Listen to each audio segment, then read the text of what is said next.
3, 2, 1. Welcome, everybody, to the Ring Generals podcast. My name is Nick Nina. Alongside me is Eric. What's cooking? And the RKJ Man. Hypocritical Nick. What's good, bro? What's good, man? We had a good Royal Rumble pay-per-view with some good outcomes. Seth Rollins wins the men's Royal Rumble. Becky Lynch, the man, wins the women's Royal Rumble. You know what I was thinking about? I was thinking about that J. Cole song. I don't want no pictures of the president. I just want to talk to the Mon. Becky Lynch. Well, she's the man, though, not the Mon. She's not Jamaican. The man. Yeah, whatever. I'm just saying. I just want to say I that. thought you promoted that before the podcast. I was really it was gonna be excited this great. I was just thinking, I was like, I don't want to pictures of the president. It for a second. I just want to talk to the man. So, yes, the Mon, Becky Lynch, won the... that's what we should just call her from now we should just do that. She's the Mon. The Mon. The Mon, Becky Lynch, is going to the main event of WrestleMania. Hey, you guys sound a little bit different. I wonder why. Yeah, our studio just got a bunch of soundboards in it. If you're listening and we sound a little different, let us know because we got a whole bunch of soundboards in here in the studio. Also, RKJ Man learned not to blow out the mic. So, we're going to sound a little I learned not to bark. You know what's funny? I was listening to our earlier podcast. I was like, much blowout. I was like, there's a lot of them in there, man. There's a lot of blowouts. So much blowout. Real quick, before we actually get to the Royal Rumble, we are over a year old on this podcast. I know, it's our birthday. I don't know the exact date. It was last week. It was last week. One of the dates. I forget exactly when we released it. I think it was during that time when we went to Raw. We went to Raw. No, that was before that. It was a little later. 25th. No, it was later. No, we went to Raw for the Elimination Chamber, which is in March and February. That was in February. So we had been recording already. I forgot about that.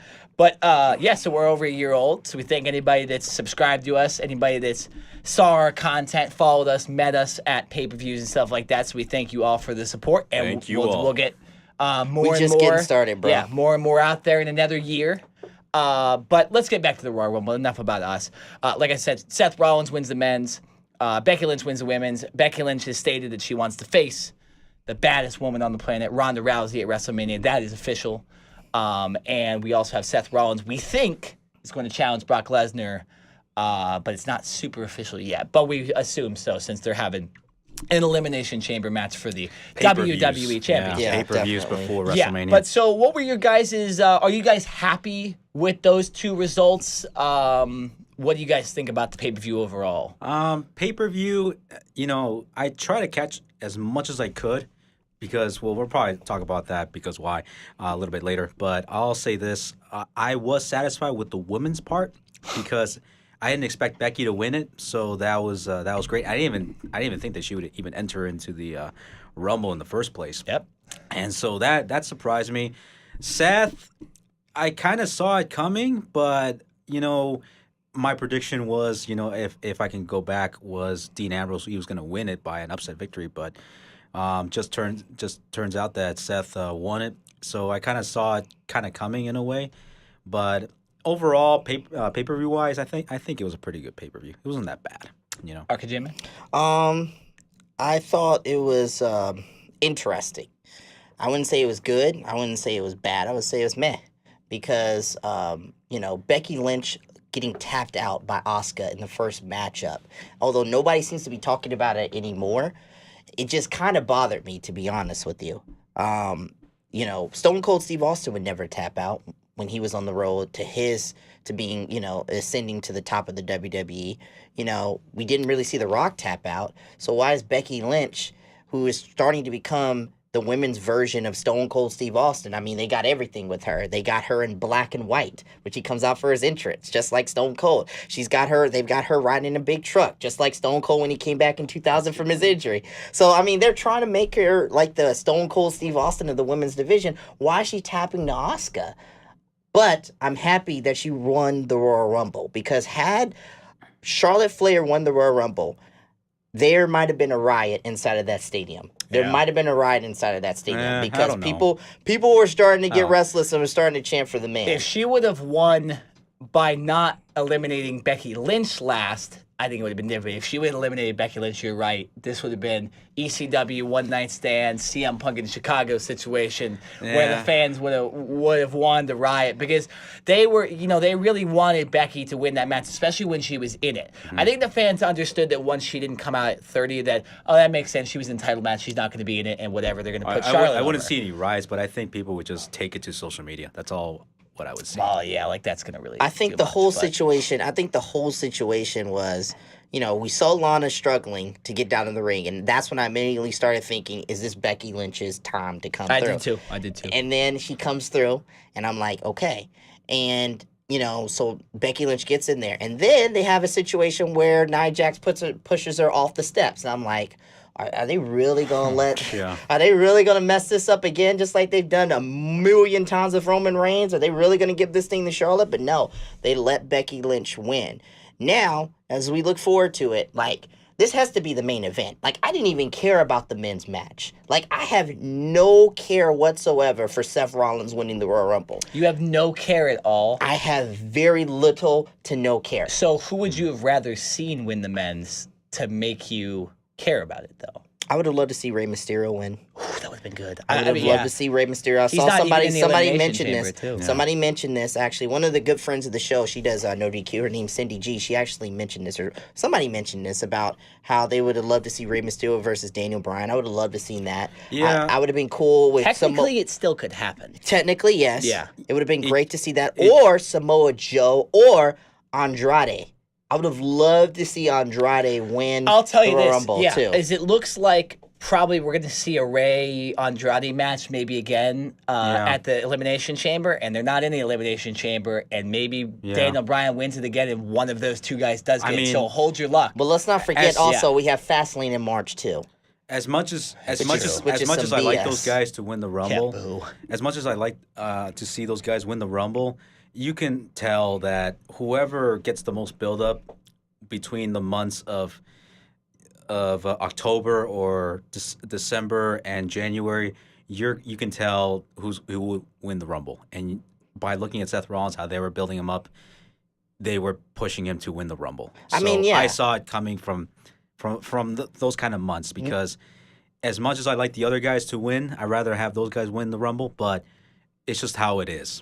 Once Roman Reigns announced he had leukemia, once Dean Ambrose, who we're going to definitely talk about later, We'll talk about turned on Seth Rollins, I knew instantly that at least Seth Rollins was going to WrestleMania. I knew it. Yeah.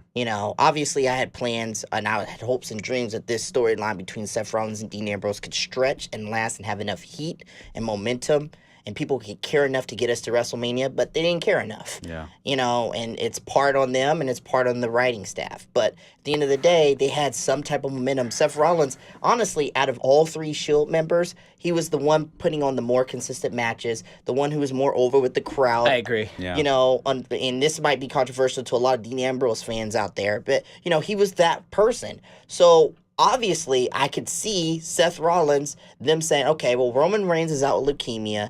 We don't know what the situation is with Ronda Rousey going on right now, and she's going to leave after WrestleMania to go have a family. That came out of nowhere. Yeah. Yeah, when I saw I'm that. not That's surprised. still a rumor, though. That's not. I mean, she came back and combated and said that she didn't confirm that at all, though. So And basically, she said to she's keep, under keep our contract, speculation out of her uterus. yeah, but so that's not for sure yet. And especially if she's still the champ, she can't be just going getting pregnant and stuff. But like let's that, be honest here. Let's be completely honest. She said on an Ellen interview, she's basically said, "I want to have this guy's baby, these guys' baby." As in Travis Brown, her husband. These guys. What are you insinuating? I'm just kidding. So, at the end of the day, it's going to happen eventually, I would think. So, the WWE's got to have a face for the future, and they're trying to experiment right now, especially with Seth Rollins. So, we'll see what happens with Seth Rollins, but for me, the Royal Rumble match was all about Becky Lynch. All I cared about was Becky Lynch. It was the night of the man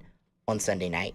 Yeah, it was huge. I kind of wish they would have done. Once I realized it wasn't anything special to the men's Royal Rumble, I kind of thought they should have put the women's one at the end. At the end. But I did actually predict somewhat that I thought they'd give it to the men's just because the women were on the one last year. So I think that's probably what ended up happening. But nonetheless, when Becky Lynch won the title, that kind of seemed like, my brother was like, God, it kind of seems like the end of the show. Yeah. And then you had to have a dud of a Daniel Bryan, AJ Styles And it match. was the end of the show, essentially, in my opinion. But I mean, there was still Brock Lesnar versus Finn Balor, and Okay. and there was also the men's Royal Rumble, so it definitely wasn't the end of the show.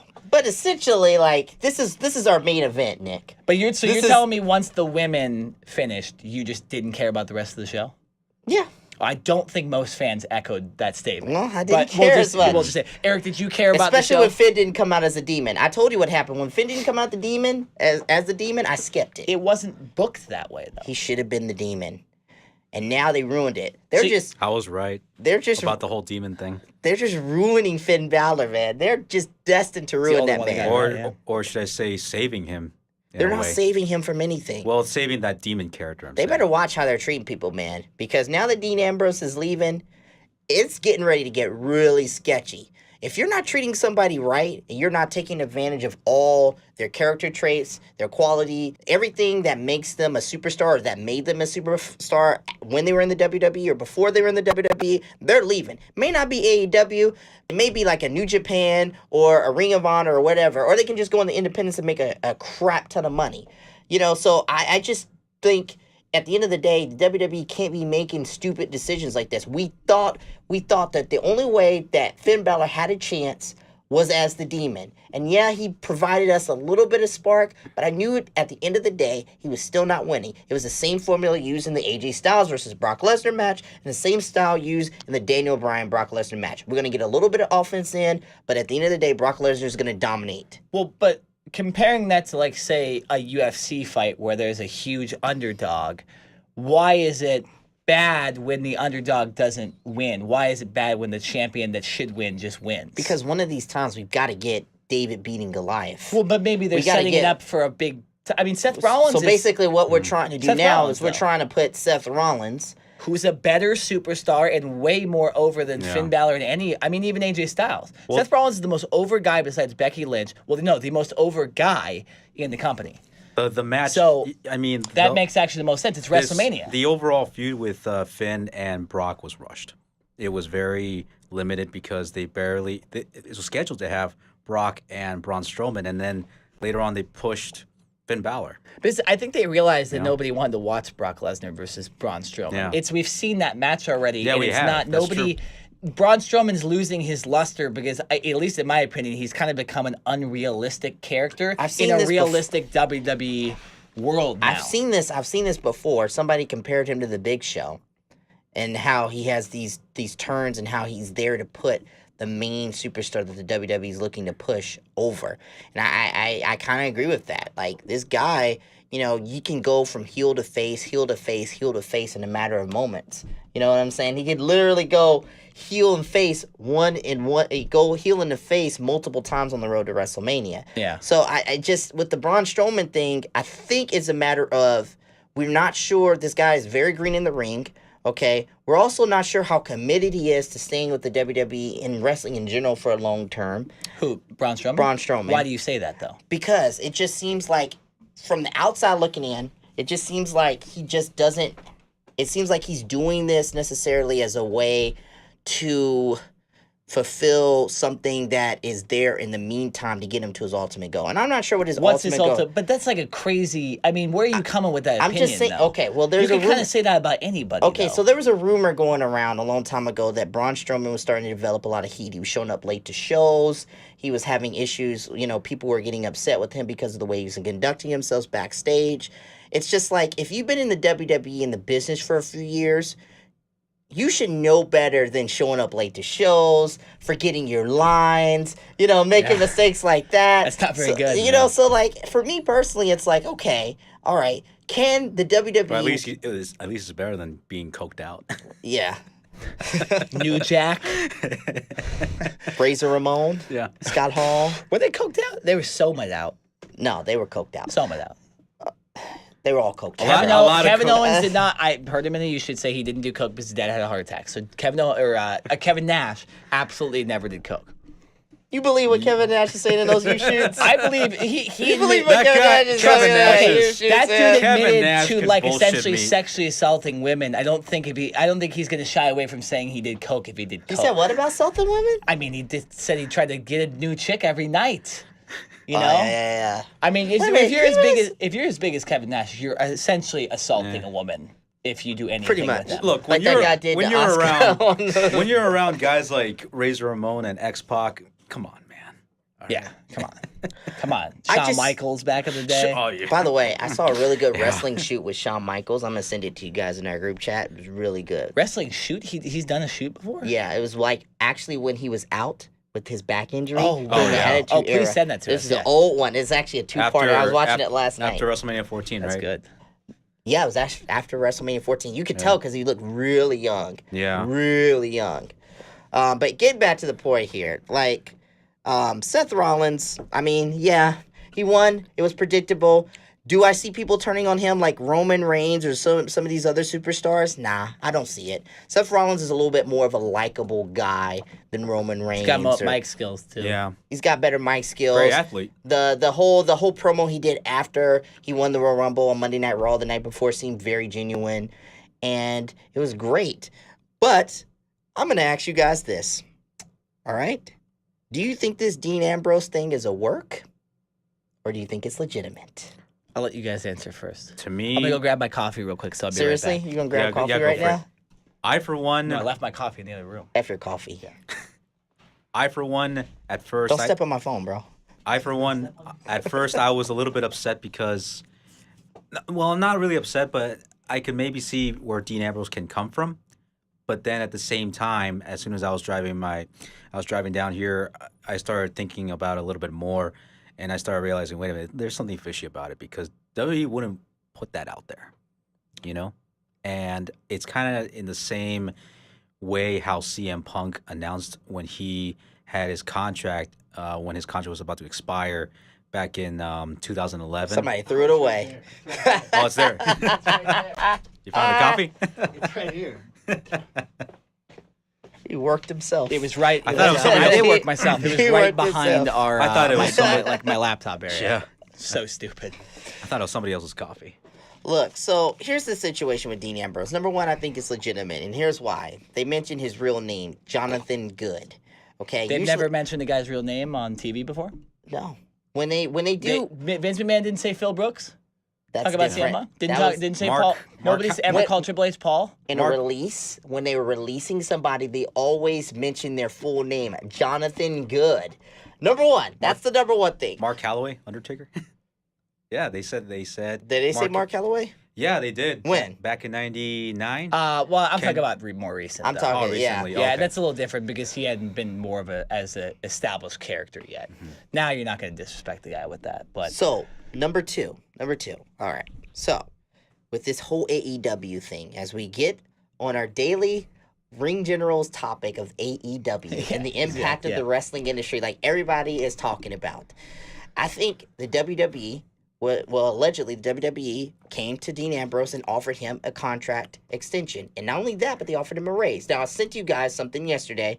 Now, I don't think I'm not sure how true it is or how legitimate it is, and it was back in March, but it said that Dean Ambrose was making somewhere around $2.5 million, I think, and they were going to offer him more money, so I would think that would be $4 million. I think what happened with Dean Ambrose was he's getting to the point where he's frustrated because everything that's going on right now with the WWE, everything that's going on right now with him and his character is pretty much out of his hands. The writing, the promo material has been god-awful for Dean Ambrose heel character.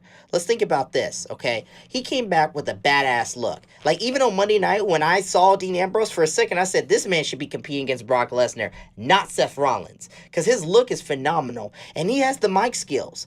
But for whatever reason, they were holding him back. A lot of people thought it was collusion. Maybe they viewed Seth Rollins and definitely Roman Reigns as the two top guys of the Shield. So they was like, we want to hold Dean Ambrose back. But something was going on to the point where Dean Ambrose had to take a stand. And if you do enough with your finances, you don't have to stay in a situation that you don't like. We've seen this in sports with like Barry Sanders. Barry Sanders retired very, very early or left the game of football very early because it wasn't about the money. The Lions weren't committed to winning. They were just like, let's just put Barry Sanders behind a crappy offensive line, and he's going to get destroyed every single year. And we're going to run him, and he's running in the ground. And Dean Ambrose may be the WWE's version of Barry Sanders. Well, look. He has so much potential. Hold on one second here. He has so much potential. He has the ability, in my opinion, to be a top superstar, and they just did not give him the opportunity to do that, especially after he came back. That's the thing. He came back on such a white hot momentum, and then the heel turn. If I was them, I would have been trying to find a way to get this to WrestleMania between Dean Ambrose and Seth Rollins, but they're not doing it. They have him getting embarrassed by a 300.5 ounce Samoan, Nia Jax. That's not work. That ounces. That's what she said. Yeah. It's embarrassing. It's embarrassing. So you're telling me, after all this that's happening, after all the embarrassment Dean Ambrose has had to deal with, you don't think he's lost a little passion? And when you lose passion for something that you care about, that is a dangerous sign, because then you stop caring. And once you stop caring, then mistakes start happening. And in the wrestling business, that is dangerous. That is dangerous. That's why Dean Ambrose matches have been sloppy. A lot of people said, oh, it's on Dean Ambrose because he's been sloppy in the ring. Well, maybe he's been sloppy in the ring because he hasn't been caring about his booking. And maybe he's going to Vince multiple times, because we heard Daniel Bryan say it. I've gone to Vince, I've gone to the creative staff multiple times. And he admitted it to himself. He admitted in an interview, they're not the best at booking faces. Yet some way, somehow, Dean Ambrose has had to deal with this crappy booking. I think they came to it and he said, now's the time to take a stand. And I don't know if he's going to AEW, but all I know is this. I think he's making the right choice. Eric? Well, Well, actually, I haven't go for it. I haven't given my thing. Yeah. I think it's work. I think it's part of a storyline to where we'll eventually have Triple H versus Dean Ambrose at WrestleMania. You've been reading dirt sheets, haven't you? No, I don't read dirt sheets. This is just my own opinion. I did see one person bring this up on Reddit, but it was already what I was thinking. Oh, you when go they, on Reddit? when they release it. I go Yeah, on wrestling Reddit. forum. Reddit is actually Everybody goes on Reddit. Reddit's like where the real, even Twitter is. There's a lot of bias on Twitter. Man, you go to Reddit, there's some of the funniest comments after some of these pay-per-views. Man, I urge people just go to WWE's Reddit after big pay-per-views, especially after shit goes down. Man, I've seen some things said about Nikki Bella that I don't even want to repeat on this podcast. I'm just saying, both good, sexual, whatever. I'm just saying, like, it's some of the funniest stuff ever. I go on wrestling forum, but I'm going to have to go off of that. No, exactly. But, you know, I just think it's been kind of awkward the way they brought it up. Normally, they only announce releases when they're actually happening. Not, we're going to book him till WrestleMania, and, I mean, maybe we won't see him on TV. And if that happens, then I'm wrong. Then we know it's legit. But if he's on TV, on Raw, it's a work. It has to be. There's no way they would give away the future of a superstar and essentially give AEW a superstar. There's no way they'd do that. It's fake. Triple H is, kayfabe in the talent manager, whatever his title is, right? He also is, Talent relations. Yeah, talent relations, exactly. So why not? And they had the interaction. What's the point of having that interaction between Dean Ambrose and Triple H on Monday Night Raw to start the show? Why would you just announce that he's going to get released later that week? I think it's a work. You mentioned, and I agree with you, normally they do mention the guy's name. But normally they don't talk about a release of a superstar when he still has time with the company. Normally it's right when it happens. For example, Hideo Itami. Hideo Itami was released by WWE. That was when he was getting released. You will not see Hideo Itami in a ring again. So it should be interesting. I could be completely wrong. But for this weekend, I think it's a work. And I think it's something that's going to happen with him and Triple H. Dean Ambrose is also the only superstar out of the Shield that's never faced Triple H in a one-on-one match as well. Well, everybody's got to face Triple H. I mean, I'm pretty No, sure exactly. I'm pretty sure I'm booked to face Triple H later on. I think at WrestleMania WrestleMania 36, it's going to be the Ring Generals versus Triple H. That's being confirmed right now. Let's whoop his ass. Yeah, we'll whoop his ass. Whoop his ass. No, Eric's going to come with the kicks. I'll come with the weirdness in the ring, like Shinsuke Nakamura, and you can come with, you can just yell in his face. I get guns. Oh, that is, yeah. Get those guns from your Eric, kryptonite, dude. Okay, here we go. Okay, he went. What's funny is, I was going to go to the Mexico route, and he went Bloods and Crips. Oh, no. So I'll let that be the thing. So yes, can you get your Bloods and Crip brother? No. The guy you talked on the street with one time. No. There we go, man. He's probably dead somewhere. Look at the- because he went to the wrong gang member. Look at the color of this thing right here. Oh. Bloods.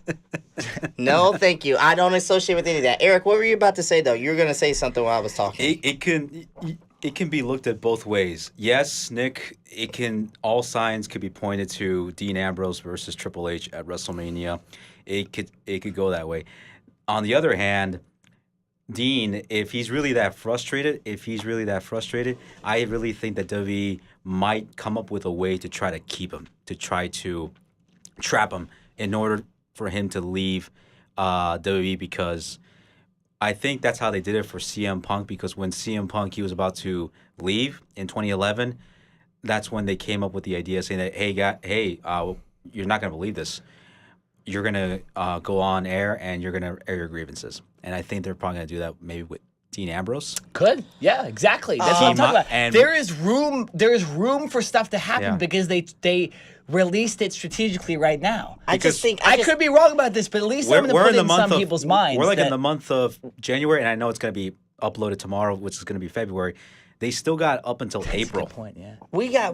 We've seen way too many of the 66 CM Punk, CM Punk work shoot promos. Have we though? We've seen a lot of these promos where everybody's coming out airing their grievances and talking about what people really feel in a kayfabe environment. What CM Punk's thing was as real as can be. I mean, he's talking about stuff that was never talked about in WWE before, only on occasion. Dean Ambrose is that kind of character where he's been kind of loose and has said stuff in the past that people necessarily didn't want him to say. And he's kind of I just want Dean Ambrose to get crazy. I want him.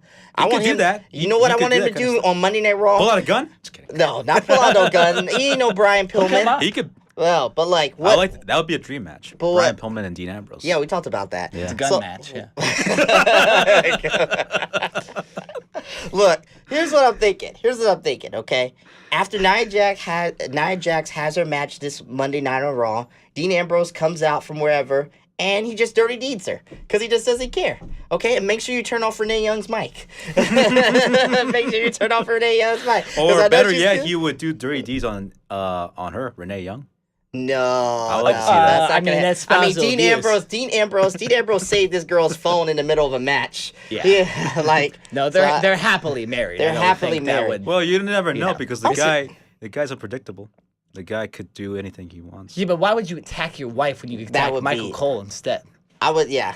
I'd rather see Michael Cole get dirty deeds right in the middle. That would be a great storyline too. If Dean Ambrose was going after Michael Cole in order to Renee Young to get the lead announcer. He'd have to do it to Vince.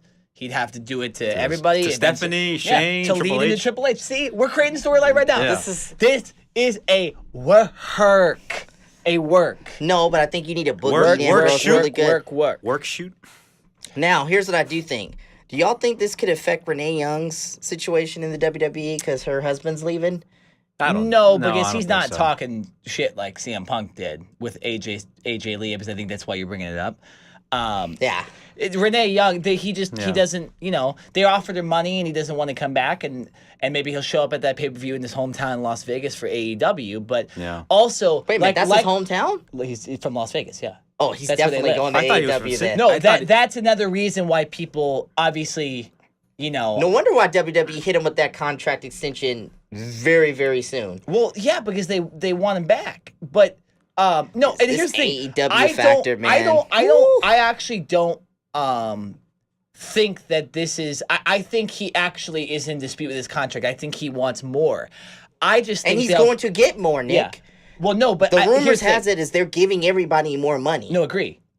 And I think that obviously AEW is going to throw around money, and Dean Ambrose is a big name. You know what I'm saying? He's one of those names you'll get money to. AEW is trying to throw around money at Brock Lesnar, allegedly.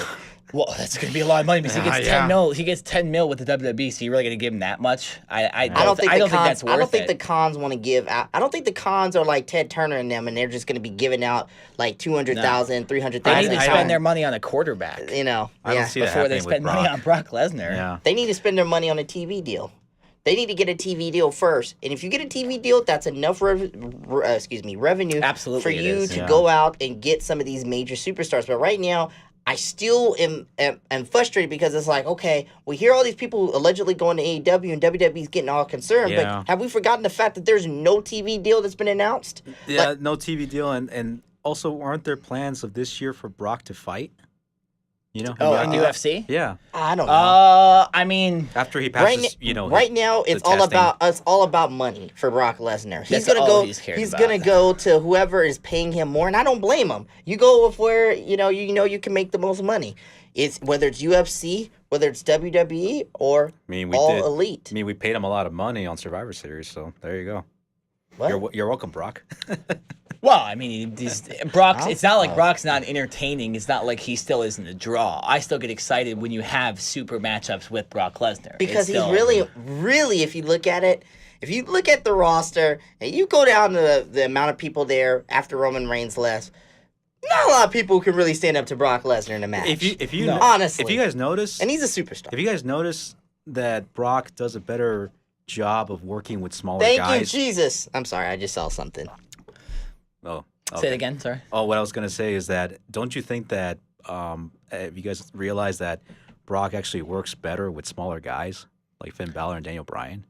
Yeah, and because CM he can Punk, kind of he's strong enough to manipulate the match and kind of make it look more brutal. With the big guys, with the big guys, it looks a lot stiffer. Not stiffer, but it looks hard. It looks clunky. Goldberg, Roman Reigns, Braun Strowman, even the Big Show from a couple of those matches they Definitely, had. Roman Reigns. Yeah, no, I mean, well, plus we saw it 35 times at WrestleMania too. Question for you. Y'all obviously saw that Roman Reigns is starring in that Fast and Furious movie. Not starring. He's part of the movie. Well, not starring in it, but he's going to be a part of it. Which one? The Hobbs and Shaw.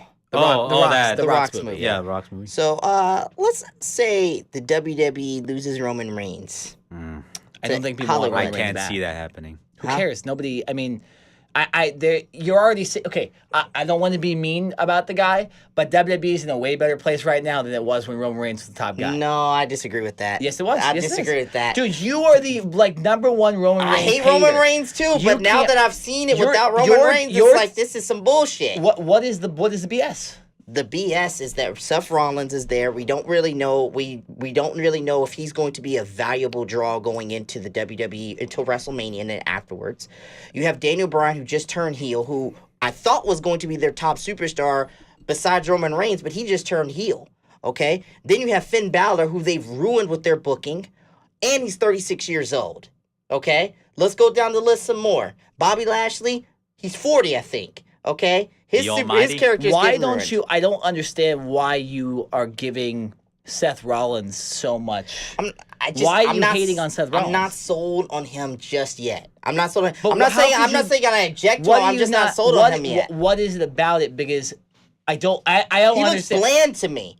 He looks bland. You don't think Finn Balor looks bland with like trunks, just black trunks? He does, but when he comes out as a demon, he has something on. Okay, but the demon is not a face character, though. That is a face character. No, it's not. You cannot be a demon, devil, anything, and be the top face in any company anywhere. Aleister Black says he's not going to be he's not the top face. He is the top face in NXT. No, Johnny Gargano is. No. Or at least was for a while. Velveteen Dream. Okay, yeah. Well, Velveteen Dream is right now. No, but you're not. Here's the thing. You're looking at trying to be family friendly, and your top guy is a demon.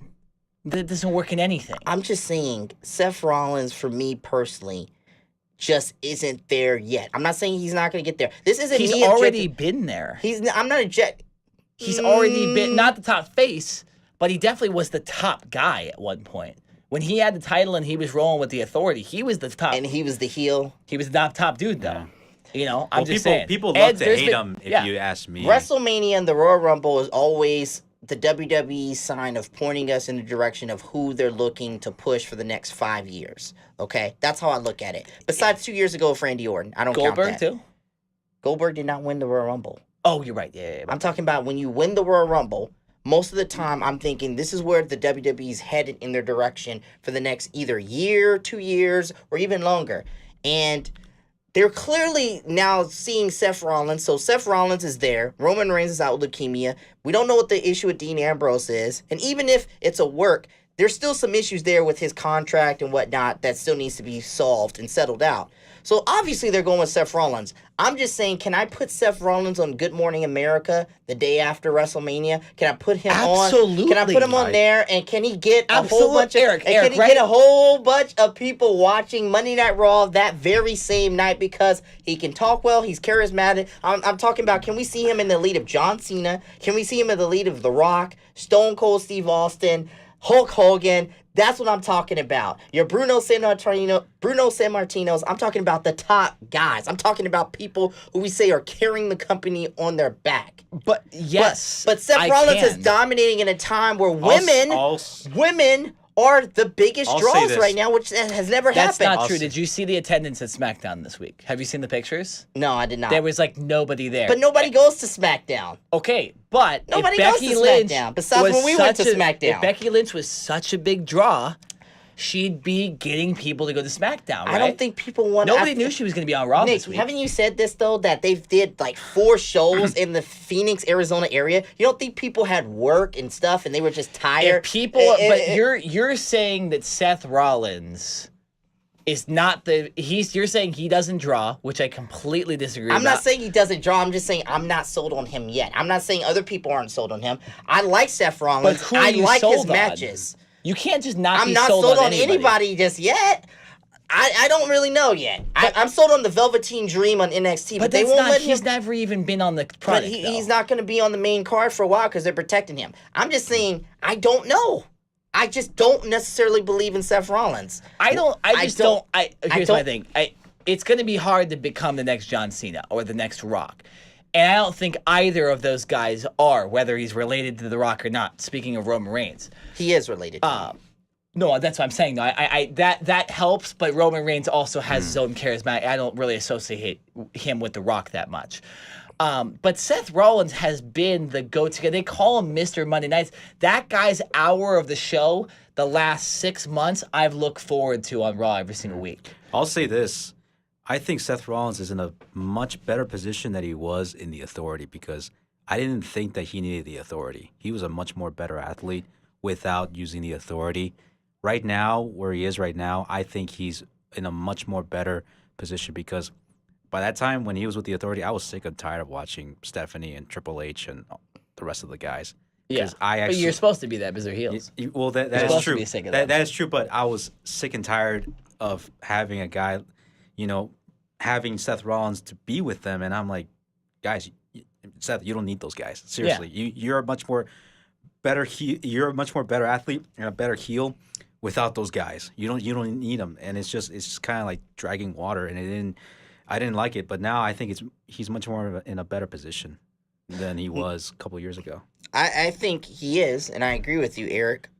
And I think they kind of helped his character. I think last year was the year when he kind of saved his character. Yeah. Because I remember me and Nick, we were talking about this one time when I was driving to work, about how Seth Rollins, it took him a while to get back from that knee injury. And then also it was the whole situation where people wanted him to be a face after he came back, and he still was a heel. And so I think that ruined his character a little bit. And that ruined his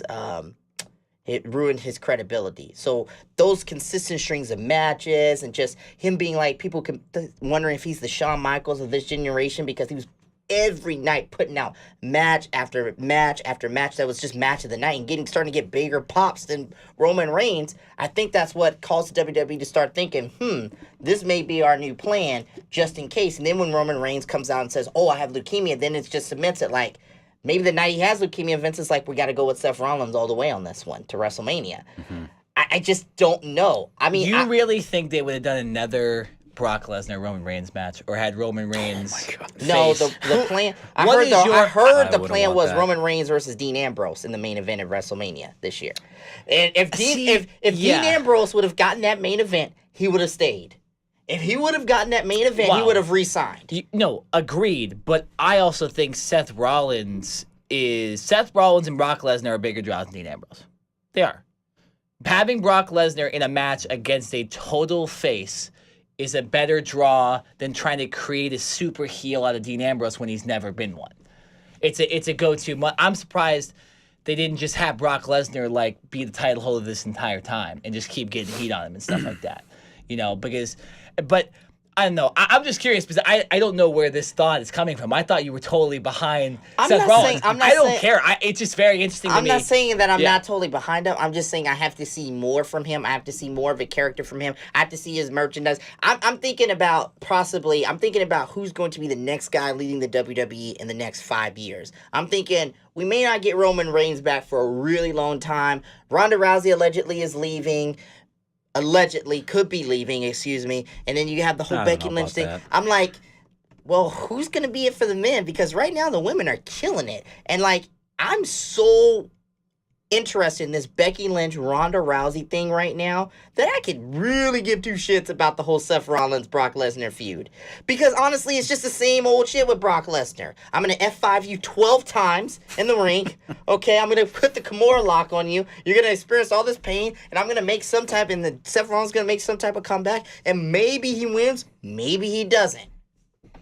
It's the same old match. My thing is, though, because we all... Everybody wants to see Becky Lynch and Ronda Rousey. That was the match people wanted to see at Survivor Series or whatever like that. And then you probably would have had Rousey versus Charlotte.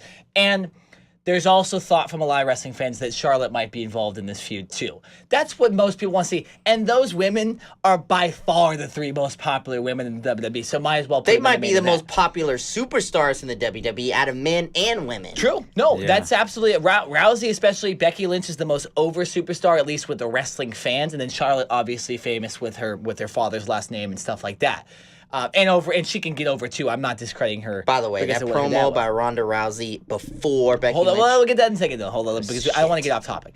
But if you look at all that stuff, they're very over. I'm starting to lose my thought of what I was talking about before this, so I'm gonna try to get it all back on this right Yeah. now. But we all thought that the main event was going to be Becky Lynch and Ronda Rousey. I mean, even my brother and I, who tend to be a little more in favor of a men's main event, just because we believe the men can put on a better product. It looks a lot cleaner with the men a lot of times, as women just haven't had the chances to be there all the time. They're still kind of in the beginning of being main eventers. And we were trying to say, hey, what would be the biggest main event you can come up with? And I think we might have said Seth Rollins and Brock Lesnar, but we're like, nah, Becky Lynch and Ronda Rousey is probably the top one. So But hold on though. I'm saying though, that was going to be the main event. We all accepted that. But what is your men's one that would be top in the show? Because you can't just give up on WrestleMania because you have your main event and nothing else matters. I'm not saying that. Yeah. I'm just saying. What's your men's though? Because I just want to know what your thought is. To be honest with you, I'm not sure.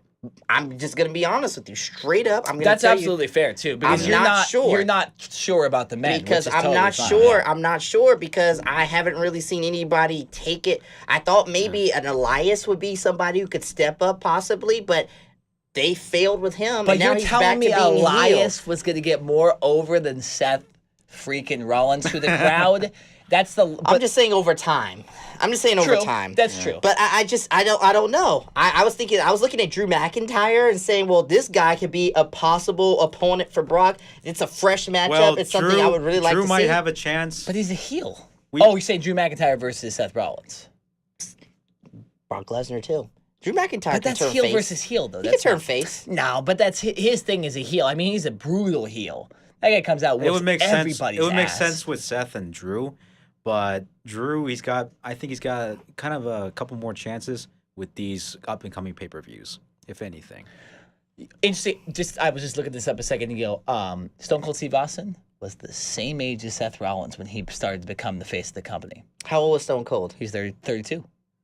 Really? In you look at 95, 96, he started to really become. I thought he was Yeah. 34, 35. Well, 97. Well, yeah, it's Austin 316 was 96, 97, but what is the $1 Million Corporation? What is that? What was that back in the day? Oh, that was like... So, okay, so the 96. So he actually was a bit older. So it still goes to my point that Seth Rollins is still young enough to become the face of the Yeah. company. He absolutely He's is. 32 years old, Frickin' so he's definitely got, freaking Stone Cold. 8 years? Damn. That's a good enough time to... 10 years, though. 8 to 10 years, maybe. I mean, we saw that with John Cena. Technically, I would even argue John Cena still is the face of the company. I would technically argue that. And that's fair because the guy has earned it. Anytime the guy comes back, there's an instant boost in ratings. Yeah. He came back for the Royal Rumble allegedly just to boost tickets because the tickets weren't selling in Arizona. Then he does it. Then they say he's out with the injury. And we know he's filming a new movie right now, wherever he's at. So, yeah, John Cena is still the face of the company in some way, shape, or form. Yeah, I also Come thought, on. I mean, just based on my prediction originally, I changed it because John Cena obviously was not in the Royal Rumble, but I thought there was a chance he might win it. I said Drew McIntyre, but I thought John Cena would be in the final two because I'm like, in that case, he still is the face, and watching him try to go for his 17th title, potentially against Daniel Bryan and Brock Lesnar, I think most people would be down to watch. And I think because he can still go. And I think that would if John Cena is going for his 17th title in the main event, that probably is the main event of a WrestleMania. And that's fair because it's Brock Lesnar versus John Cena. Everybody knows who Brock Lesnar is. Everybody knows who John Cena is. They're the two most marketable superstars. So why can't we come up with a superstar right now on the current roster for the men who I can say, oh my goodness gracious, this is your main event. This could beat out Becky Lynch and Ronda Rousey. Because WWE screwed up by picking Roman Reigns a couple years ago. They should have went with Seth Rollins from the beginning, and I don't think we'd be saying this. That's why. No, a lot of people argue that it should have been Dean Ambrose from the beginning, but I don't think Dean Ambrose has the media. I don't think he has the media presence. I think he's a little awkward in the way he presents awkward. it. You can't have an awkward he's guy. A little bit off. Yeah, he's a little off. Yeah. Look at the stars of all the sports leagues. None of them are off. None of them. Most of them can speak. You look at LeBron James. You look at Tom Brady. You look at Peyton Manning back in the day. Bryce Harper. They all can talk. Very well. Dean is just good-looking dudes who know how to command a crowd. I can't even imagine how we. Well, I don't know if it would be possible to even bring him in. Like, do you think? That's true. We should go after D-Day. We should be like, dude, you're not associated with anything. Yeah. Come on the Ring Generals and skill. Everything. Beans why you left. Hey man, if Dean Ambrose, but he's not leaving. It's a work. This all started because I said it was a work too. If Dean Ambrose wants to come on the Ring Generals, you can curse. You can curse. This all started because we said Dean Ambrose. I said this is supposed to be the Dean Ambrose segment, and we turned it into why Seth Rollins is in the face. Oh my! I love it. It's very.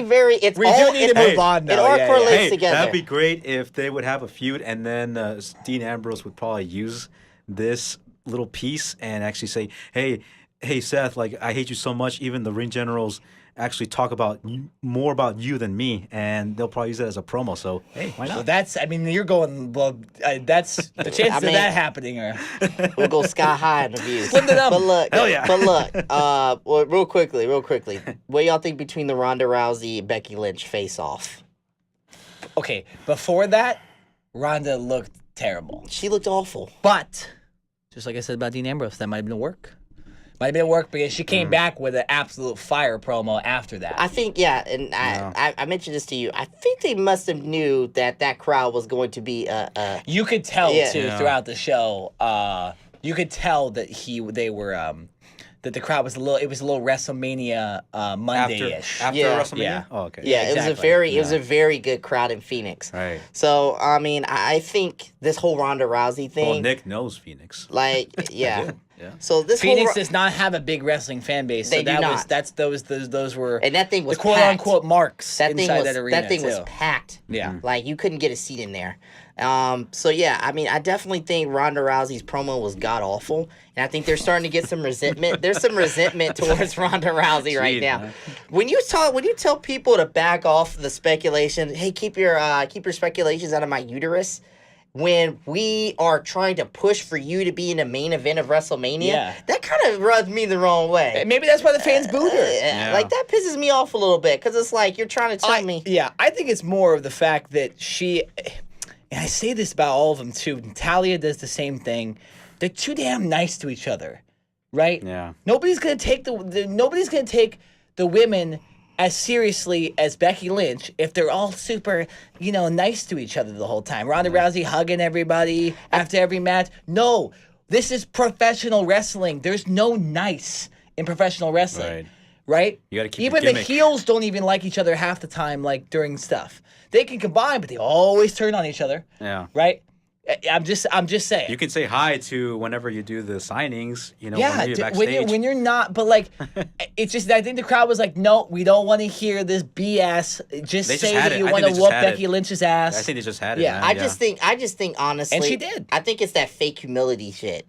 I think her coming in. I don't think it's fake. I think it's that fake humility, her coming in and her acting like she's like so humble and everything like that. Well, we saw you in UFC. No, we saw you. You're a natural born killer, and you're not afraid to tell people you're a natural born killer. So why can't she be that in the WWE? And I saw WWE. Y'all see WWE 24? Apparently, I did. Vince McMahon told told Ronda to keep her smile. Remember how we were all going crazy? I watched that whole thing. Yeah. Especially Brock Lesnar throwing the title. I saw that. Oh man. Oh, I thought mean- that was a rumor, and then until I saw That's it, why like, I watched shit. it, because I saw that on YouTube, and I was like, "What? He threw the title at Vince?" Yeah, I heard. They must have cut the filming Yeah. after that because there must have been almost a fight. Oh, Yeah, I actually thought it was a rumor, or somebody just made it, just took it out of context, and then once I saw the video, I'm like, oh wow. By the way, I've Damn. never seen a man cut a guy in the forehead as easily and as quickly as Brock Lesnar did Roman Reigns during that match too. Oh, yeah. You New watch Jack? it again. New Jack? Well, he used to what? He used a knife. foreign object. He stabbed somebody. He OJ'd somebody. You know what I'm saying? Like, no, but we do need to move on. No, that was a great discussion. I've never liked cutting those discussions short because I think it's valuable. Becky Lynch versus Ronda Rousey went on is a good- fire. we went on a good- 70 yeah. weeks, or sorry, 70 70 days. weeks, good 70, Lord. 70 days of promotion. Jesus. Let's go. That's your thing, right? You want that. Because there can be pay-per-views in the middle. Just have them be, you Bro, know. it's like sex, okay? The foreplay is always the best part. Okay, so we're The payoff is pretty damn good, too. payoff is damn good. The payoff is pretty good, too. This is our foreplay for WrestleMania, man. so we're 50 minutes in, so let's move on. Are you legitimately 50 minutes in? Yeah, 50 minutes. Yeah, in. we are. Are Yeah. we 15 or 50? 50. But we're 50? I decided that we're gonna save my segment. 5-0? We're gonna end the show with my segment since it actually is the most relevant thing going on this Oh, yeah, weekend. yeah. So we're gonna end the show with my segment. So why don't you guys do your 2 segments and we'll get into a little bit of the UFC MMA news going on. Okay. So why don't we do Ryan Rants first? Okay, so let's see. You know, Ryan Rants is kind of difficult for me this week because I really didn't have anything to rant about. You know, I mean, obviously I hate Nia Jax, but I was happy when I saw her get RKO'd in the middle of the freaking ring. That almost, you know, I was in such a great mood after that I really couldn't get upset about that. But I want to talk a little bit about the people who are rooting for the New England Patriots just because the Rams won on a fluke call. All right? Look, I know that the Rams won on a fluke call, and we're all up in arms saying that the New Orleans Saints should be in the Super Bowl, although I don't feel sorry for the Saints because I'm a Carolina Panthers fan. The fact of the matter is this, okay? The New England Patriots have taken advantage of so many crappy and shitty calls over the years that I don't feel sorry I'm not going to be rooting for the New England Patriots come Sunday. Okay, let's not forget a couple of things. Number one, Tom Brady and Peyton Manning actually advocated this whole roughing the passer issue, okay? Now, obviously, it wasn't as bad to the extent as it is now, where if you hit somebody in the shoulder pads, they call a flag. But Tom Brady and Peyton Manning, way back in the day, Eric, decided, hey, we're tired of getting beat on. We're going to go to the NFL and say, you need to protect us, or else. We're our money makers. We're our stars, okay? And that's led to eventually this issue of where if I hit you in the face, if I even touch you, if I even breathe on you, you're calling a penalty. Another situation, all right? A lot of people talk about Deflategate, but I really don't care, okay? The Colts were never good. They'll never be as good as the New England Patriots, and that was with Peyton Manning there. They were only good with Peyton Manning one time. Deflategate was, that was Andrew Luck. That Yeah. wasn't Peyton Manning. I know, but I'm just saying, in general, that Colts organization is not as good as New England Patriots. I'm going to talk to you I about agree, yeah. Spygate. Okay, Spygate, all right? That is the real issue that We're getting everybody into needs some to talk NFC about. South Okay. inside stuff. This right is here. the real, because when we were playing the New England Patriots in 2004, when the Carolina Panthers were playing, they had an NFL films crew dressed up as who were giving information to Bill Belichick and them. And guess what happened? You know what happened? All they got was a second-round draft pick taken away from them. And let's not forget the ultimate grievance, okay? Robert Kraft introduced the whole world in the NFL to Roger Goodell. And who is the commissioner of the NFL, Nick? Is it Roger Goodell. Well, was he the commissioner back then, though? No, he wasn't. Basically, what I'm saying is this. It's very simple, okay? I The hear, Patriots are the most corrupt team in the NFL. So why the hell are you rooting for them, okay? Why are you rooting for them? Is it because Tom Brady may or may not be the nephew of God? I saw that on the SL sketch. The nephew of God. That's what he Nephew? said. He says he's the nephew of God. Well, fact who's that the... He's the son of God is Jesus. Oh, makes sense. Okay, So he's okay. Jesus. all right. He's a Jesus. Yeah. Okay. The fact of the matter is this. I ain't rooting for those Patriots on Sunday, okay? Don't be manipulated, all right? The Rams are going to win this game, and I'm going to tell you why coming up later in Nick's Random segment. That's good promotion. I'm the right there. RKJ Yeah. man, and I'm always shoot my shot for greatness. Boom. Good one. I like it. Mm-hmm. I like it. F the Patriots. All right, but we're gonna make our predictions on the Super Bowl at the end of the show. Eric, go ahead. All right, so for Indy Updates, right now there isn't that much going on, but I'll talk about this. Impact Wrestling is teaming up with MLW, Major League Wrestling, because they're going to be having events happening April 4th. MLW will be hosting a show called Rise of the Renegades, and Impact Wrestling will be having United We Stand. So United We Stand is going to be in New Jersey, and Rise of the Renegades will be in New York around WrestleMania weekend. Oh, interesting. Yeah, so a lot of good stuff coming up on during that time of WrestleMania.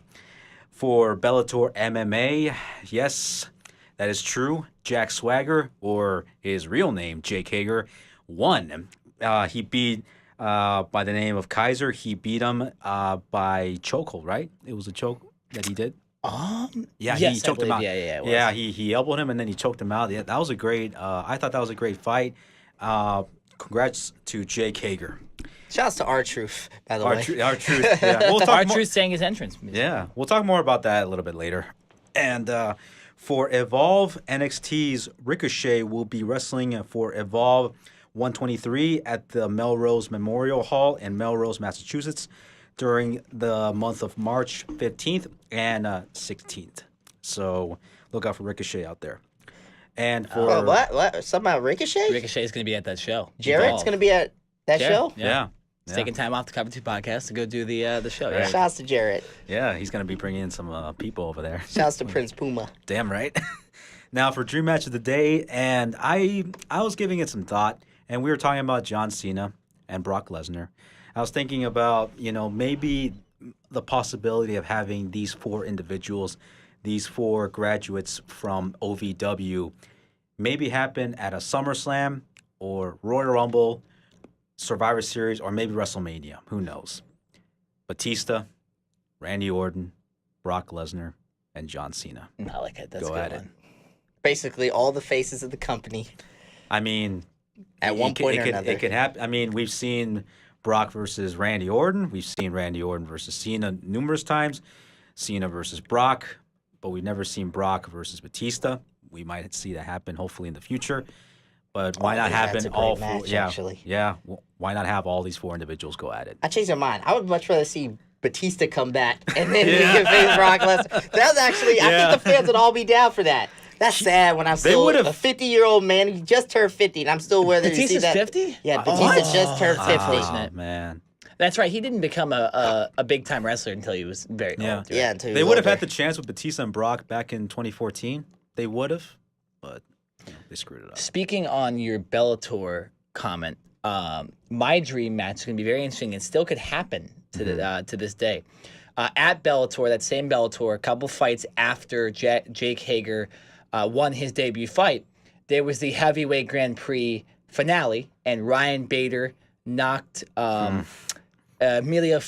I can't. Fedor? Fedor, yeah, Fedor. Fedor Emelianenko. My bad. Yeah. Knocked him out, and he's now the double champ of Bellator. I want him to face the double champ of the UFC, Daniel Cormier versus Ryan Bader for the Whoa. heavyweight championship, a cross promotion fight that they have discussed. That would be. That's a dream match for me because it'd be the first time I believe Bellator has faced UFC in a fight, which would be great. Oh, wow. That would be Now, great. Ryan Bader used to be in the UFC and Yeah. had Be awesome. a lot of success.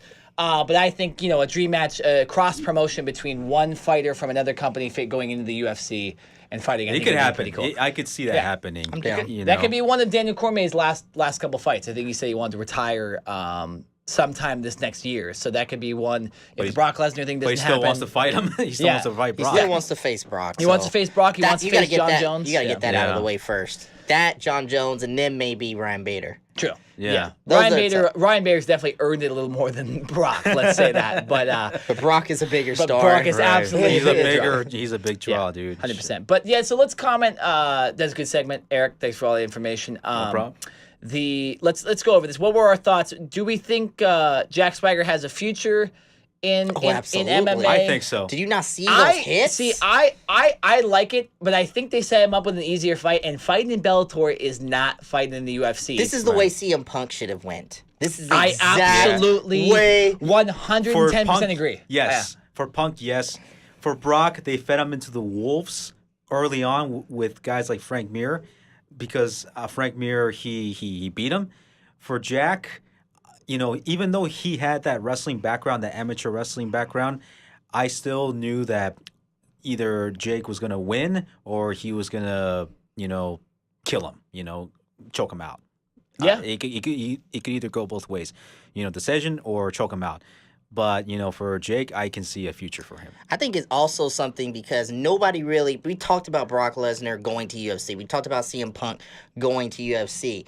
We didn't really care about Jack Swagger, Jake Hager, whatever the hell his name is. Didn't even know. Yeah. We didn't care about that until we realized he was fighting that card. So the fact that he's fighting and he won that matchup, I think Jack Swagger, he has a little bit. I'm just gonna call him Jack Swagger, by the way. Oh, whatever. I think he has a little bit of a chip on his shoulder because he got released from the WWE, and they weren't willing to push him as much as he thought that he deserved to be pushed. Nobody's really talking about him going to, Bellator. And I think on Saturday night he just came out and said, "Hey, I'm a force to be reckoned with." Yeah. So I'm interested in seeing who they're gonna pair him up with next. I wonder who would match up with him. I could see him going after what weight is. He's a heavyweight. He's a heavyweight. Yeah, I can see him going for the heavyweight championship. I don't think him going. See, not in the second Bellator, match. Bellator absolutely will bend the rules and just put stuff for ratings. Like they it's like TNA. Like TNA at this point just needs to kind of go for ratings. They don't need to go for like a legitimate story. You know what I'm saying? If you can get The Rock on TNA, put him on. You know what I'm saying? Whatever. But they try to get Chris Jericho. No, exactly. Well, yeah, they did. You look at that, I think he's going to need a couple more fights, and then you have that super fight if Bader even wants to continue fighting. Because Bader was talking about only doing super fights since he doesn't really need to prove anything anymore. Let's say this. If Jake conquers Bellator, would you see him go to UFC? Absolutely. Yeah. Why not? Because you have to challenge yourself at the top ranks. Ryan Bader went from the UFC to Bellator because he thought the UFC wasn't booking him well, which is kind of funny because that happens in the wrestling business too. And we just talked about that. Booking him well. Wow. Yeah, they all match. He was saying that you won't talk shit about us UFC fans, but that's the exact reason why it's big. Same formula, man. It's the same stuff. Exactly. But so I do think that he I don't think that fight will end up happening because I think Bader will just look for super fights, and Jake Hager, no matter his WWE fame or not, is not a big enough name for him to fight still. The other thing is Jake Hager is going to be 37 the next time he fights. Okay. Yeah. So I don't know about future. He's probably got 5 years. He looks great. I mean, he looks great. Yeah, he's probably got 5 years. He's in great shape. Yeah. He doesn't need to fight all the time. 2 fights a year max. He also still does wrestling too. He does Lucha Underground. He does Lucha Underground, and he had a fight against Nick Aldis for the NWA World Heavyweight Championship on November 24th of last year. Yeah, that's 2 months ago. But he's not wrestling like every week it's or on whatnot. You know what I'm saying? His schedule's light, so he can do that part-time and then come back. Yeah, he still knows how to wrestle. And how much money did he get for this fight on Saturday night, Nick? No idea. They usually don't release those kind of things. Really? Well, I'm thinking he could be making more than he made in WWE for sure. And he doesn't have to travel as much. He doesn't have to pay for his travel and his food and all this stuff. And, that's a big problem in WWE. Yeah, they can offer you $4 million, but you got to subtract half of that anyway because you got to get food and travel and all that. We saw Miz's contract had food and travel taken care of. Which is just amazing. Wow. Hey, you know what, though? The Miz is making WWE more money by drawing his reality show audience, though. That is true. So he's doing a better job than, say, Dean Ambrose. Well, that's what happens when you roll with Shane McMahon. That's a good point. Wait a minute. Dean Ambrose was on Total Divas. Let's not forget that. Yeah, but it's not called Total Dean. Okay, that's true. Yeah. That's actually a great. That's the podcast name Total right Dean. there. Total Dean. There you go. Total Dean. Total Dean in this mug. All right, so let's. But I'm gonna say it. Total Dean in this bitch. Yeah. Let's move on to the UFC. Now they just released. Well, I want to mention this first. Get you guys' thoughts on this first. They did finally lay down suspensions and fines for Conor McGregor. Yeah, I heard Khabib. about that. It took that long for them to lay that out? Yeah, I guess. That's ridiculous. Wow. When was the Khabib Conor McGregor fight? October. It was in October. Yeah, I believe. I was in Boston when I was November, watching December, it, January, February. 4 months? 4 months. It don't take that long for you to investigate something. No, it doesn't. Unless you're Robert Mueller. But that guy's taking the longest time for this Trump investigation. I'm just saying. You look at Khabib gets Harris suspended 2020. 9 months. What'd you say? I said Harris 2020. It looks like. You look up Khabib gets suspended 9 months, can lower it down to 6 months with some community service. Community service. Conor McGregor gets 6 months. Why did Conor McGregor get any time? What? He was the one who I was being agree. attacked. Yeah. They said he incited, and his comments in the press conference led Khabib to eventually make those. That's just shit talking. I disagree too. He also got fined $50,000. He has enough money to spend. That's like Anthony Davis's, fine he just got. Khabib gets fined $500,000, and Khabib definitely doesn't have as much money as Conor does. So Are they trying to? Khabib jumps in the damn stands, though. He definitely deserved the bigger punishment. They've been screwing this dude over, man, Yeah. for a while. But yeah, he did jump in the stands. So I mean, he'd jump on the stands and just but Khabib, both So of these loaded. suspensions are retroactive to when the fight happens. So essentially, when you said the fight was in October, October, they've already served over half the suspension already, at least in Conor's case, and more than likely Khabib's case too. So they'll be able to fight, come the summer. Nah, man, they gotta get Khabib versus McGregor too. I agree. And then they gotta get in the security has got to be.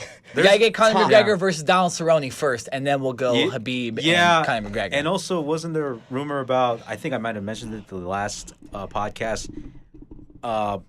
Khabib versus Mayweather. That's not going to happen, I mean, though, because Khabib I is don't a wanna see wrestler that. and Floyd Mayweather's a boxer. Yeah. Like, the thing with Conor McGregor was he has an amazing knockout, so he might actually be able to knock out Floyd Mayweather. Yeah, that could happen. Habib he's not a puncher. No, So he's that not. fight's stupid, and that's just Khabib, thinking that he's a lot more of a draw than he actually is. Conor McGregor is the biggest draw potentially in UFC history, along Whether with you maybe like him or Ronda not, Rousey. whether you like him or not, Yeah, you know. Khabib is a Russian that went crazy and jumped in the stands in his biggest fight ever. That's not the best look for him and his camp. And also, let's not forget one more thing too. Okay, let's not forget one thing here, and that is we have a better chance of seeing Mayweather versus Pacquiao than Mayweather versus Khabib. No, that's actually true because Manny Pacquiao, for the first time in a while in his last fight against Adrian Broner, looked like the old Manny Pacquiao. He whooped Broner's ass. No matter what, It's like the old Oscar. whatever that dumbass said after the fight about beating Manny Pacquiao made no sense. Manny Pacquiao killed him in that fight. Right. Nobody cares about Adrian Broner. I know, anyway. and He's an especially now with those ridiculous comments after the. You gotta an believe. embarrassment. You gotta believe. Delusional. He's an embarrassment Absolutely. to the sport of professional boxing. Absolutely He's an delusional. embarrassment. But yeah, that's probably the next fight for Manny Pacquiao if he wants it. I know his wife wants him to have one more fight. She said you can only have one more fight. One more fight. And so why not have that one more fight? That rematch? A rematch. One last chance. Yeah, because technically against Manny Floyd Mayweather. Pacquiao was injured, so technically True. we're not It's getting it's like The Rock versus John Cena in the first match. Technically, or in the second match, technically The Rock got hurt in that match. Takes away the credibility of John Cena's kayfabe fight. Thanks, Nick. I You know? appreciate that. It makes me feel a lot better. That's lot because better, my brother's a huge John Cena fan, and I was a Rock fan, and I wanted The Rock to win, so I bring that up every time he says Cena beat Rock. I'm just saying. I got you with the Rock stuff. I knew Brock was gonna lose that match, but it hurt me so hard when. Brock lost. But so those are the suspensions laid out. We don't really need to discuss that. We'll discuss when they announce their next fights. Anthony Joshua also got announced for. What a is match. this? Yeah, you said that, but it's not let's hear about Deontay that. Wilder, Tyson No, Fury. it's not gonna happen. Let me look this up real quick. I heard it was something big, and then I heard our boy, who's the other fighter who signed that contract with Denzin or whatever. Oh, Canelo Alvarez. Yeah, Canelo? I heard he was facing somebody. I don't know who his name. Oh, I think it's gonna be on Cinco de Mayo. Yeah, I think it's gonna be on Cinco de Mayo. Oh, that makes sense. Of course. Yeah, Canelo. Who the hell does Canelo fight? I Let's want to see. see. Eric, what do you think? Who do you think Canelo fights next to even have a big draw? I'm still trying to find it because I do remember he did announce that he was gonna face somebody. Yeah, Canelo Alvarez was gonna face somebody. Yeah. Yeah, but is there really anybody that's like No, legitimate that he no. could fight? No, I can't see it. That's why we gotta get Because- these rematches, man. Because his last biggest fight was with Triple G. That was like the only one that I can think of, and the other one was Julio Cesar Chavez Jr., the son of the legendary Julio Cesar Chavez, which I think if his old man was still in great shape and he didn't do coke and freaking party up, I think he would still kick Canelo's ass. But if I can't, I don't really see anybody who can take on Canelo. Although there's that one guy, Ryan Garcia, who I hear that he's like been calling out Manny Pacquiao. Is it Ryan Garcia or is it Mickey Garcia? It's Ryan Garcia. You sure? Yeah, it's a boxer by the name of Ryan Garcia. Well, I don't. I don't think that. I mean, Yeah. I'm looking at this Anthony Joshua thing, and it looks like he's challenging Jarrell Miller, who is the one of the unified heavyweight champions and one of the other Anybody know who he is? classes. No, that's a better fight than he's fought. I'll tell you that, but it's not. Anthony Joshua absolutely needs to fight the winner of the Tyson Fury Deontay Wilder next fight, because that the first one they tied, Fury and Wilder. This next one, Somebody's gonna win. the winner's the winner. Exactly. So I don't know. Joshua, he needs to step up his game and just wait it out. I don't really give him. I won't give him too much crap unless he ducks again. These big fights. I wanted to mention this UFC 235 card before we get to our Super Bowl predictions to end the show. They just announced that John Jones actually is on this card. So let me tell you these fights. And I know Eric's gonna love this. John Jones versus Anthony Smith for the light heavyweight championship. Oh, That is the top fight for now, because Daniel Cormier is injured at this point, so he can't fight yet. Anthony Smith is actually a commentator for the UFC, and him and John Jones actually sparred verbally after John Jones's win in his last fight, so that should be interesting. Wow. Tyron Woodley is finally defending his title against Kamaru Usman. So that's 2 fights there, one for the light heavyweight championship, one for the UFC welterweight championship. Robbie Lawler is facing Lawler's wow. Ben Askren, who was traded to the UFC. One of the rare trades in UFC history, which is why a lot of people have been bringing up that possible Bellator match, maybe a trade for Ryan Bader for somebody else. Ben Really. Askren, who trained with CM Punk. Yeah, Ben Askren, he does train where CM Punk trained. Robbie Lawler, obviously a proven killer. Cody Garbrandt's also on this card. Jeremy Stevens, Ovin St. Preux. I thought Holly Holm was on this card too, but I'm not sure. And then also Mickey Gall is on this card against Diego Sanchez, who's been fighting since like the early 2000s. So there's a lot on this card, and it's stacked. that's a stacked card. That's one of the a great rare. card. That's one of the rare cards where literally all of those main event matches I absolutely Those could be a wanna main watch. event. Yeah, Yeah. It's March 2nd, so only March about a month 2nd, away. Too. yeah. So not that far away. But there's another one coming up around February 9th or February. Yeah, it's our boy from Australia that that we fight watched. Robert Whittaker. Robert Whittaker Yeah. versus Kelvin Gastelum. That's a big fight card too. Anderson Silva, the co-main event. UFC, the first UFC on ESPN. So this will be broadcast on ESPN. ESPN. Ngannou versus Cain Velasquez. Ooh. Yeah. Nothing really else on that card Cain is that's that coming good. back. But Nice. yeah, that's the main event. That's something I want to see. Yeah, What night is that? That is, where was that? Let me look that up real quick. That's gonna be February 17th. So that's the day before Elimination Chamber, I believe. Oh, that's great. Yeah. Oh, on a quick note, what did you guys thought about that fight between Cejudo and Dillashaw? Should have kept it going, man. I know. Should have kept it going. Yeah, Cejudo's a beast, and he called out Nikki Bella and John Cena after the fight for some weird ass reason. But That's because he wants to date. Yeah. That's because he wants to date Nikki Bella. yeah, well, Nikki Bella's probably About bigger that. than Henry Cejudo. That guy fights at 125 pounds. I'm just saying. Yeah. Usually you want your men a little bit bigger than you. Yeah. And not saying that Nikki Bella's bigger, but she's not tiny like a Zelina No, Vega she's or like- an Alexa Bliss. She's tall. yeah, She's built. Yeah. yeah. You don't want your husband And- 135 pounds. How about God. that? How about that illegal knee from Greg Hardy? Oh, No, with the I man. saw Yo, that. man, I I mean- mean, my man. Oh, I what I can saw say? that and I was like, ooh. That was some BS. Yeah. But Hey, but he was fighting He was, really well. He was doing good, but he was. Yeah. He Doing was, really but he good. screwed it up by being an idiot, not knowing. I mean, Dumbass. I was looking. I was like, don't do it, don't do it, don't do it. Right. and And he did. And he did. He did. He did it, yeah. So yeah, so those are I wanted to mention that's coming up. Obviously, we'll predict that closer to when that date is going on. Right. But yeah, that's going to be a huge card. I'm excited about that, and I think real quick, maybe we can end off the portion of the podcast here. Do we think Dillashaw should get another shot at Henry Cejudo, maybe at a higher weight class, or do we think that fight was that fight and maybe it shouldn't happen again? I think they're big, and I think we should leave that fight as is and move forward. leave it as it is. Let Dillashaw move on. I got you. I think Dillashaw should get another chance only because Dana White agreed that the fight shouldn't have been stopped this quickly. So my thing on that is I believe the fight was in New York too, in the New York State Athletic Commission. Sometimes I don't get Dana White because he says. Well, no, but listen to this real quick before you say this. The New York State Athletic Commission hires their own referees, and a lot of times that's not necessarily the referees the UFC wants. And so in this case, they didn't have the right referee in there, and that's where Dana White got this. If we set it up in Las Vegas or somewhere else that's more, lenient with the referee stoppages, that would probably be better. So, but do you think Cejudo deserves the title? No. Yeah. He whooped his ass, and it looks like he was in a fight for 3 rounds, 4 rounds, something like that. Right.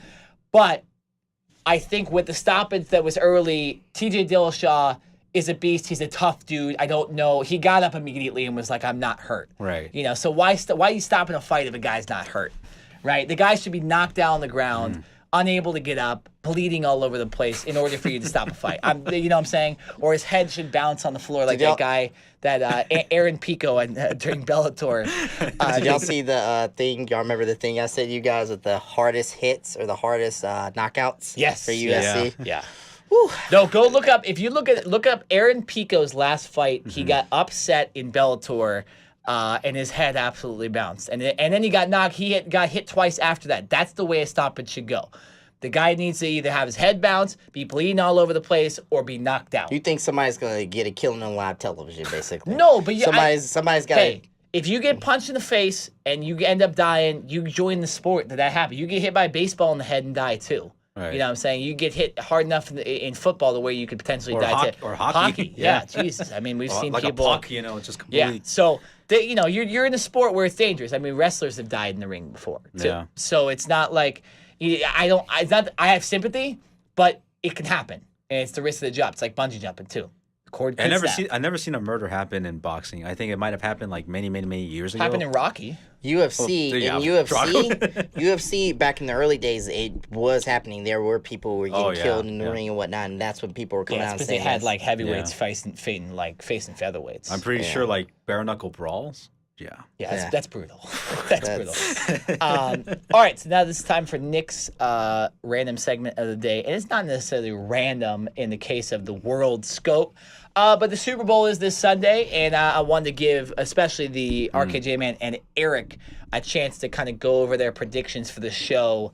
Not for the show, for the Super Bowl. Well, it is a show. Who do you think is going to win, and give me a score? I know you already have. Maybe if you've rethought it, though, just say it on air for the Ring Generals fans. Eric, I'm going to let you go first on this one. I'm going to go maybe... Not maybe. What's your choice? There's no maybe. You have to pick. It's not going to be a maybe. He picked the Patriots last year. Maybe the Patriots. Maybe the Rams. He picked the Patriots last year, didn't he? I remember it. He picked the Patriots. I think he picked the Patriots. No, last year. I actually. Well, Eric, you're not like the biggest football fan either. So this is Yeah, but I didn't really want to see Patriots win because I know they're fans. I really know they're fans. Yeah. All right. And I'm pretty sure. Who's the worst? Cowboy fans or Patriots fans? I'm surrounded by a lot of Patriots fans because I know a lot of people in Boston. They're huge Patriots fans, and my friends that are Patriots fans here in California are annoying as F. So because you know that they wouldn't be fans if they didn't have Tom Brady. And we're gonna lose a lot of Exactly. we're gonna lose a lot of viewers, or should I say listeners? You know what? I don't want Patriots fan viewers. Okay, I'm just kidding. Oh, we want everybody. Even Red Sox. Red Sox. I hate the Red Sox. I cannot stand the Red Sox as a Yankee fan. That's true. Yeah, see, that's fair. I cannot Red Sox. stand Boston. I'll go with Rams. Score 35-29. Okay. That is a really that is one of the most interesting scores I've seen. I think so. I'm going I'm crazy. gonna have to redo my thing after that. I'm going crazy. No, say your prediction. What'd you predict the other day? Okay, yesterday, I said 30-27. Cover 2 podcast. That's what I said. Rams, right? Rams. Okay. Now here's the thing. Nick. Okay, so you talked a little bit about it on Cover 2. But I want you to, because not everybody listens to Cover 2, listens to Ring Generals. I want you to give us the keys to what you think could happen in this game and your pick, and then I'll give you my keys. I gotcha. Let me just pull up my keys real quick. I have it on this thing. 1 second. Let's not have dead air. Mm-hmm. No worries. Here are my keys to the game. I actually have them written down. So if you're the Rams, you want to get Todd Gurley going, take advantage of the Patriots' poor pass defense, which is number 22 in the NFL. You need to get your stars on defense. Aaron Donald and Ndamukong Suh, Marcus Peters. They need to step up in this game. There's a reason you traded for him. Limit Sony Michel, who scored 5 touchdowns in 2 games and has over 200 yards in those 2 games as well. And stop Gronk entirely. That guy, if he gets up any part in this game successfully, usually the Patriots win. And the last key for the Rams, win the possession game like they did versus the Dallas Cowboys. Because you don't want to allow Brady on the field. The less time Brady's on the field, the less time they can score. So those are the keys for the Rams. For the Patriots, run the ball down the Rams' throat. Okay, get every running back involved. The Rams' rush defense is number 23 in the league, even with those stars. Limit Todd Gurley and C.J. Anderson. Do what the Saints did. The Saints stopped Todd Gurley. I think Todd Gurley had like under 20 yards for the whole game overall. So do that. Make Jared Goff beat you, because Jared Goff is not a star quarterback in this league. He's still up and coming, and he makes mistakes when he's forced to do crazy stuff. Use the Super Bowl experience as well and have the ball last. If the Patriots have the ball last, they will win. Do you want me to make my prediction? Yeah, Or do you want make it. And my prediction is the New England Patriots win 35-31 over the Rams. I think there will be a lot of scoring in this game. The Patriots will have the ball last and get a big TD to win this game. Dude, you should be a broadcaster for football. Yeah. So look. So A lot of research done. I understand what you're coming from, Nick, but let's not also forget last year the Patriots had the ball pretty much last, and Tom Brady threw an interception. And I think there's something about the NFC East in the Super Bowl, and I think the key is you put pressure on Tom Brady.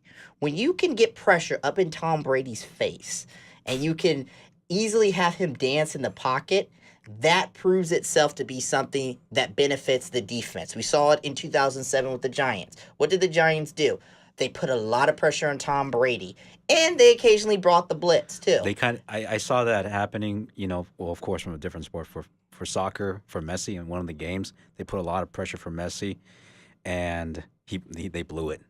Like freaking, he blew it on the penalty kick. Yeah, and then when you think about that too, let's also think about this. The more pressure you bring, the more people have to stand to protect Tom Brady. So then you take Rob Gronkowski out of the game, okay? So then you start eliminating some options right then and there. And the more pressure you get on them, the more Tom Brady has to throw the ball faster, so the receivers can't get out of their routes faster. So I think really the defense is the key. Wade Phillips is very, very, very important in this game. This could make the Super Bowl hinges on Wade Phillips. We know what Sean McVay has. We know what they're going to do. If I'm on offense, okay, I'm going to run that football with Todd Gurley. As a matter of fact, if I'm Sean McVay, I'm thinking he's got plans to have C.J. Anderson and Todd Gurley on the field at the same time. You line out C.J. Anderson in the backfield as a protector, or for Jared Goff and pass protection. You have Todd Gurley out as a wide receiver. You have him, Robert Woods, Brandon Cooks, and maybe somebody else. But I tell you one person that's going to be sorely missed in this game for the Rams, Kupp.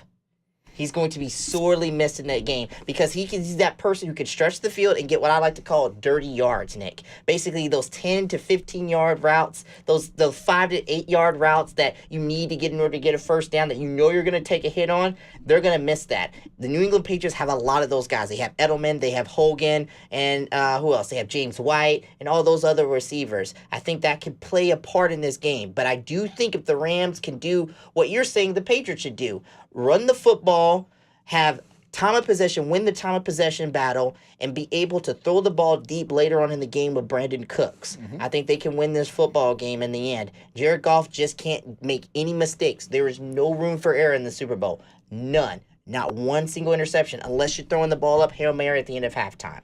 That's the only mistake you can make. Any other interceptions or fumbles, you're screwed. The Patriots will win this football game. Yeah, no. I mean, you said all my keys. So I agree. The Rams, if they do that, they win. I just don't think they'll do that. So I think the Patriots are going to win. I think they'll by a touchdown.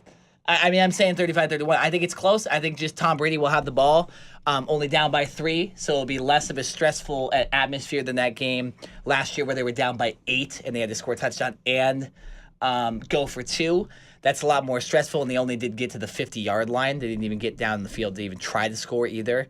But, you look at this, I think they'll have a lot easier route because they'll be able to keep up with the Rams, because the Rams' defense isn't world beater. And I just think the Patriots will have the ball last. But But also- yeah, I agree with the Rams could win the game. But- But I just think New England's not gonna lose 2 years in a row. But also, let's not forget this. Last year, the Eagles, they weren't afraid of the big lights. They were not afraid of going into Super Bowl 52 and facing probably the greatest quarterback of all time in Tom Brady. I'm just saying this, okay? Jared Goff better not be scared in this game. No. There's no reason to be scared. And as a matter It of could be a fact, blowout if that happens. you've got to be aggressive too. You've got to be aggressive. Jared Goff just needs to play like he did against the Saints. He played pretty well against the What they Saints. proved, you know what game proved to me that the Rams could win the Super Bowl? It wasn't the Saints game or what. It wasn't some of these games that we like to talk about. It was when they went to Seattle. It's when they went to Seattle and beat Seattle in that rain and bad weather and that type of game. I thought Seattle was going to win that game. I predicted, yeah, Seattle's going to come out and win this game. I just see this as being the type of game that Jared Goff is going to struggle in. And he lit them all up. Cooper Kupp and them, they lit them up in that game. And that's when I said this team has the potential to go win the Super Bowl. I think it all hinges on Wade Phillips and the defense. You've got to put pressure on Tom Brady. It's as simple as it gets, but it's as simple as it gets. It's caused the Patriots to lose, 4 Super Bowls in the past. Patriots lose Super I don't know four Super how. I don't know Bowls? how many. I think 3. No, they've lost Three. the Giants twice and then the Eagles, right? Eagles, yeah. So it's I only think- 3. So it's 3 times. Yeah. So None back to back though. none back to That's back. my point. And also, real quick, New England is also 9-0 at home this season. The Super Bowl, having them be, I mean, they've been in it so many times, and having 2 weeks to prepare for a game. Why are we putting Bill Belichick though on this pedestal? Because he's lost too in these situations, and there was a period of time where Bill Belichick wasn't winning big time games. When is this? There was a time from about, I would say, 2008. It was a long period of time before the Patriots got back to the Super But Bowl if again. how many Super Bowls have they been to? 9? They've been in 9 Super Bowls. Okay, what They've other also lost 3 Super in Bowls. what other sport have teams been that successful? UCLA, In the basketball?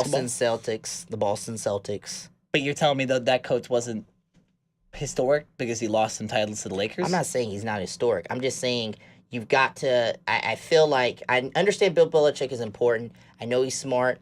I understand his importance and his relevancy. I just don't necessarily think I'm going to put Bill Belichick on this pedestal yet. I see. How could you not put Bill? But he's won 5 Super Bowls since 2000. Who are you putting on a pedestal then? He's the most he's the most successful coach in the modern era of any sports. You can't not put anybody on a pedestal though. Bill Belichick is like the Mount Rushmore of coaching in the NFL. You know what? 100%. I lost that one. No, I don't know what I was talking about there. Look, I agree. I was like, I don't know what the Seth Rollins thing was okay. I think the Seth Rollins thing effed me up. I was like, whoa. I was like, what am I talking about here? No, but I just You've been at the end smoking of- cocaine? I know, no, but like what I'm Been doing thinking. cocaine. No. Your kitchen has been doing cocaine, man. No, like that guy who sent me that text message. No, look. 300 confirmed kills. No, and that was fake. Yeah. No, Know I'm your just saying. memes. I'm just saying. BS. I think Wade Phillips is going to play a part in this game, and I think he's going to play a huge Fair. impact in this game. Absolutely. Um, But Josh McDaniels is a better coach than Wade Phillips as far as a coordinator goes. McDaniels has a lot more success than Wade Phillips does. I just think there's some tricks under Sean McVay and Wade Phillips' sleeve. I think they've got something planned. Special teams, too. Something we haven't seen. And yeah, Johnny Hekker right now, he can throw better than Cam Newton right now. So I mean, Everybody can throw better than Cam Newton, except for me. All right, we need to end this podcast. Too much Super Bowl talk. Good discussion. I had a We don't great time. we don't get to do that a lot because we don't do the sports podcast together. But that's it. It's good analysis. But, I like you that you will came be with at the the cover facts. 2 next time. Yeah, you right, have man? to. I know we wanted him on this Wednesday because we noticed he gives some good analysis, and that would have been Oh, good. yeah, that- right? But I- we still got I still got it out of him though, right? Yeah. yeah, you got me. I got him. Yeah. You got me to actually admit I was wrong. I know that's Like- a super rarity. The Bill, yeah, I was like, wait a minute, am I thinking about Seth Rollins here? Or Bill? I was like, what am I talking you got about? a little Seth Hey. Rollins syndrome on there. I was like, what is going on here? Eric, any last thoughts on Super Bowl though? Because we didn't give you a lot. Man, of Look, time on genius. that. I'm just going for the Rams because Vader used to play for the Rams. Oh, that's a fair choice. Yeah. Yeah, that's fair. That's why I root for the Cardinals. Because Baron Corbin used to play for the Cardinals. Oh yeah. Everybody that's a fitting mediocre way to from end the it. Cardinals. Yep, that we're- is true. We yeah. are last place and the number one pick. I could not defend my team at all. And yet you got Cliff Kingsbury. Cliff Kingsbury, stolen from USC. All right, that's the end of the podcast. RKJ, man, why don't you... Wait a minute, hold on. We got to give our social media. You're right. All right, on Twitter, at Ring Generals, capitalize the two beginning letters of those words, at Ring Generals 1, the number.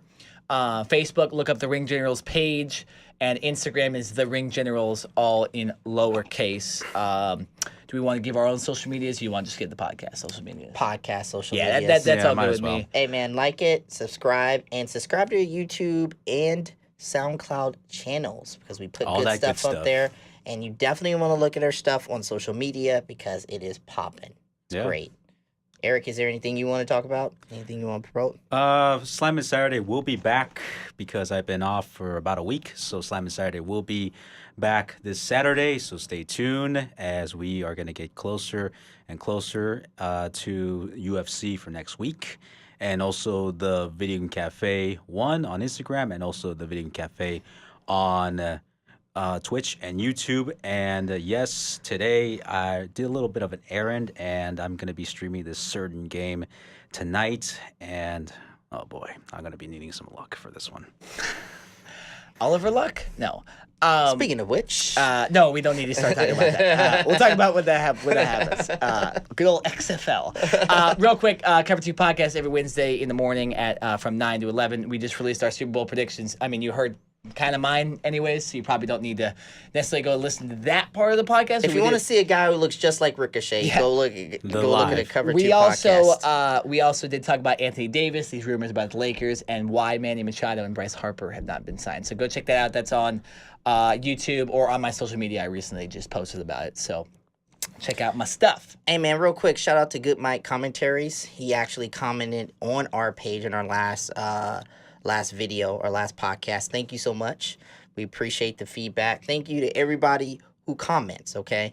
All right, we appreciate feedback. We take it, and we do the best we can. To all the people out there who liked our stuff and also commented, also want to give us any feedback after this episode, you're more than welcome to. Absolutely. Shout outs to my boy Alfred, too. And if you're a bot, F off, okay? F off. You're messing with all of our views, okay, if you're a bot, okay?